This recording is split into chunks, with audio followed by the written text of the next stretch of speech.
तो आज मैं आपको एक अनोखी रहस्यमय कहानी सुनाऊंगा। अगर आप चैनल पर नए हैं तो अभी सब्सक्राइब कर ले तथा कहानी पूरा देखें। अंत में एक अनोखा रहस्य छुपा है। धन्यवाद। तो सुनिए। प्राचीन समय की बात है। दंडकारण्य के घने जंगलों के बीच अमोघ नाम का एक व्याध शिकारी रहता था। अमोघ अन्य शिकारियों जैसा नहीं था। वह केवल उतना ही शिकार करता था जितना उसके परिवार के जीवित रहने के लिए आवश्यक हो। उसका नियम था कि वह वन के किसी भी वृक्ष को नुकसान नहीं पहुंचाता था और न ही फलते फूलते वृक्षों से फल तोड़ता था। उसका मानना था कि यह प्रकृति ही शिव का जटाजल है। एक बार वन में भीषण काल पड़ा।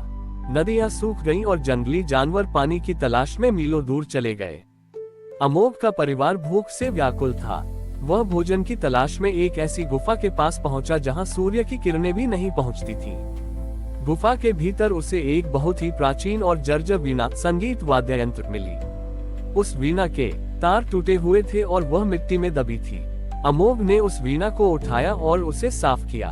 उसके मन में अचानक एक विचार आया। कहते हैं महादेव को संगीत बहुत प्रिय है, पर मेरे पास तो न स्वर है और न ही तार। अमोघ ने अपनी धनुष की डोरी निकाली और उसे वीणा के टूटे तारों की जगह बांध दिया। उसने गुफा के सूखे पत्तों को रगड़कर एक मंद ध्वनि उत्पन्न की। वह संगीत नहीं था, बल्कि एक प्यासे कंठ की पुकार थी। जैसे ही उसने उस वीणा को छेड़ा, गुफा की दीवारों से पसीना निकलने लगा। वह पसीना नहीं, बल्कि शिव के आनंद से पिघलती हुई चट्टानें थीं, जो जल की धारा बनकर बहने लगी। तभी वहां एक तेजस्वी सन्यासी प्रकट हुए, जिनके गले में सर्प न ही बल्कि ताजे फूलों की माला थी। सन्यासी ने पूछा, व्याध, तुम इस टूटी वीणा से क्या मांग रहे हो, धन या भोजन? अमोघ ने हाथ जोड़कर कहा, महाराज, मुझे न धन चाहिए न भोजन। मुझे बस वह स्वर सिखा दीजिए जिससे यह वन फिर से हरा भरा हो जाए, प्यास से तड़पते जीवों को जल मिल जाए। सन्यासी मुस्कुराए और बोले, अमोघ, तुमने धनुष की डोरी हिंसा का प्रतीक को वीणा का तार भक्ति का प्रतीक बना दिया। यही सबसे बड़ा संगीत है। सन्यासी ने वीणा पर अपना हाथ रखा और अचानक उस निर्जन वन में सावन की घटाएं छा गईं। सूखी हुई गुफा से दूध जैसी सफेद जलधारा फूट पड़ी। जब अमोघ ने ऊपर देखा तो सन्यासी के स्थान पर साक्षात गदाधर शिव खड़े थे, जो अपनी जटाओं से जल की एक नई धारा मुक्त कर रहे थे। महादेव ने कहा, अमोघ, तुमने सिद्ध किया कि जो अपने अस्त्रों को दूसरों की सेवा का साधन बना लेता है, वही मेरा असली भक्त है। ये वीणा अब रुद्र वीणा कहलाएगी, जिसकी ध्वनि जहां तक जाएगी वहां कभी अकाल नहीं पड़ेगा। अमोघ ने उस दिन से शिकार छोड़ दिया। वह उस वीणा को लेकर गांव-गांव घूमने लगा।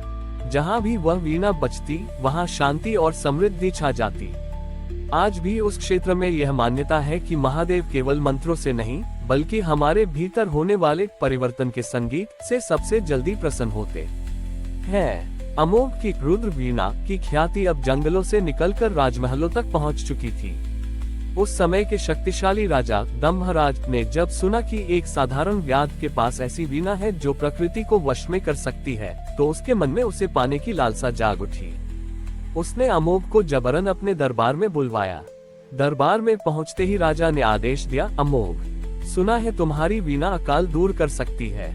अब तुम इसे मेरे लिए बजाओ और मेरे खजाने को सोने की वर्षा से भर दो। अमोघ ने शांति से सिर झुकाया और कहा, महाराज, ये वीणा लोभ के स्वर नहीं पहचानती। ये केवल करुणा और महादेव के आनंद पर बजती है। राजा ने इसे अपना अपमान समझा और अमोघ से वह वीणा छीन ली।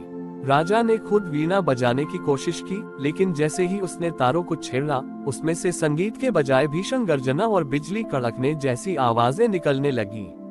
राजा के महल की दीवारें हिलने लगी और वहां का वातावरण डरावना हो गया। क्रोधित राजा ने कहा, ये वीणा शापित है, इसे जला दो और इस व्याध को कारागार में डाल दो। सैनिकों ने वीणा को आग के हवाले कर दिया, लेकिन जैसे ही आग की लपटों ने वीणा को छुआ, वह जली नहीं, बल्कि उन लपटों ने तांडव मुद्रा में नृत्य करते हुए शिव का आकार ले लिया। पूरी सभा भय से कांपने लगी। अमोघ कारागार की सल आंखों के पीछे से शांत स्वर में महादेव की स्तुति करने लगा। वह बिना वीणा के ही अपने भीतर के संगीत को महसूस कर रहा था। अचानक वह जली हुई वीणा राख होने के बजाय शुद्ध स्वर्ण में बदल गई और हवा में तैरती हुई अमोघ के पास पहुंच गई। कारागार की दीवारें स्वतः ही ढह गईं। महादेव की आवाज गूंजी, दंभराज, संगीत और भक्ति को सत्ता से नहीं खरीदा जा सकता।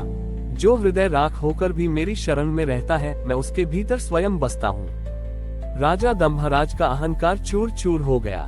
उसने अमोघ के चरणों में गिरकर माफी मांगी। अमोघ ने उसे क्षमा किया और कहा, महाराज, सत्ता का उपयोग प्यासों को पानी देने के लिए कीजिए, प्रकृति को लूटने के लिए नहीं। अमोघ ने वह स्वर्ण की वीणा राजा को नहीं दी, बल्कि उसे एक ऊंची चट्टान पर स्थापित कर दिया। कहते हैं कि आज भी जब पहाड़ों में तेज हवा चलती है तो उस चट्टान से एक मधुर संगीत निकलता है। अमोघ ने अपनी बाकी जिंदगी उन लोगों को संगीत सिखाने में लगा दी जिन्हें दुनिया अछूत या पिछड़ा मानती थी।